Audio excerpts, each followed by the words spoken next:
এই দিদি তোমার নাম? আমার নাম আকালি। আকালি। আর এই দিদি? রানী। আরে খুব সুন্দর নাম। আর এই দিদি? মিনতি রানী। মিনতি রানী। আচ্ছা একটু দেখেন ক্লোজ। আচ্ছা সম্মানিত চাষি ভাইরা দেখেন, আমাদের যে পেঁয়াজের যারা সিড প্রোডাকশন করি তাদের কিন্তু পরাগায়নের বিষয়টা অনেকেই এড়িয়ে যায় দেখে কিন্তু পরবর্তী সময়ে আমাদের সিডের কিন্তু মান ভালো হয় না। সিড কিন্তু দেখা যাচ্ছে মানে নন সিডের পরিমাণটা বেশি হয়।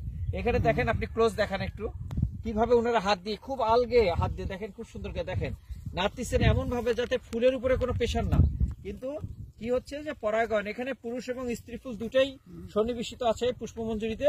এটা নাড়াতে হচ্ছে কি একসাথে আরেকটার সাথে কি হচ্ছে একত্রিত হতে পরাগায়নটা সুন্দর হচ্ছে। এই জন্য আমাদের যারা কৃষক ভাই আছেন এই যে কৃত্রিম পরাগায়ন এটা কিন্তু এখন খুব জরুরি। এই দেখেন কোনো ফুলই কিন্তু দিদিরা মিস করতেছেন না।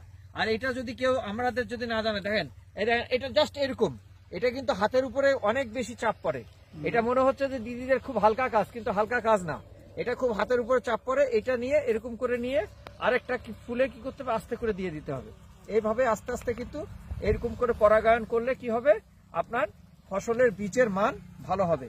আর আমি আপনাদেরকে জানিয়ে দিই আমাদের ঠাকুরগাঁর এই বেল্ট এখন কিন্তু পেঁয়াজের যদি বাংলাদেশের সিড প্রোটেকশনের যদি অঞ্চল ধরা হয় তাহলে এই বেল্ট লাহেরি, বালিয়াডাঙ্গি, তারপরে হচ্ছে ভুল্লি, আটোয়ারির কিছু অংশ মিলায় কিন্তু এটা সবচেয়ে বড় বেল্টের মধ্যে একটা বেল্ট। এই দেখেন জুলফিকার ক্ষেতটা দেখেন সুন্দর করে ক্লোজ থেকে একদম ক্লোজ দেখেন যে কত সুন্দর লাগে, উপর থেকে দেখেন কত সুন্দর। আসলে দেখেন আল্লাহ পাকের সৃষ্টি এটা। আর দিদিদেরকে ধন্যবাদ, তোমাদের কাজে ডিস্টার্ব হয় না তো দিদি?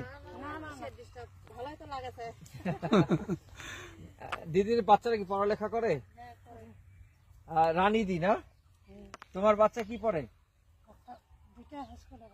স্কুলে পড়ে। আর তোমার? এখানে দিদি তোমরা কি হিসাবে তোমার এই যে হাজিরা নিচ্ছ দিদি? সকালে কখন আসছো দিদি? আর দাদারা কি করে তোমার হাজবেন্ড? কৃষি করে না? আচ্ছা।